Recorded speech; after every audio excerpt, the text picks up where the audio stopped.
ଏନ୍ତୁଟି ସ୍ଥଳରୁ ଆଜି ଯାଏ ଯୋଉ ହାତ ତତେ ଖୋଇ ପେଇ ବଢେଇ କୋଡେଇ ମଣିଷ କରିଛି ସେଇ ହାତଟା ଆଜି ତୋ ଦେହରେ ବାଜିଗଲେ ତୁ ପାଉଁଶ ହେଇଯିବୁ। ମୁଁ ପାଉଁଶ ହେଇଯିବି କାରଣ ସେଇ ହାତଟା ମତେ ମମତା ଦେଇ ମଣିଷ କରିଛି ସତ, ହେଲେ ମଣିଷର ପରିଚୟ ଦେଇ ଜାଣିନି। ଆରେ ମତେ ଯଦି ଅଳ ବାପୁଆ କରି ଅପମାନ ଦବାର ଥିଲା ତାହେଲେ ପିଲାଟି ବେଳେ ମୋ ହାତ କାଟି ଲେଖିଦେଲୁନି ମୁଁ ଗୋଟେ ଚାରଜ ବୋଲି।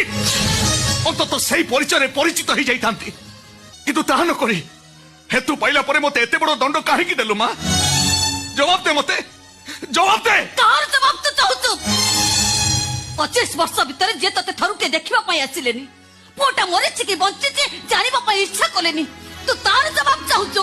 ଚାହୁଁଛି କାରଣ ମନବୋଧ ଚୌତିଶା ପଢି ମୁଁ ଆଉ ମିଛ ନାଟକ ଦେଖିପାରିବିନି ମା। ତତେ ଆଜି କହିବାକୁ ପଡିବ ମୋ ବାପା କିଏ।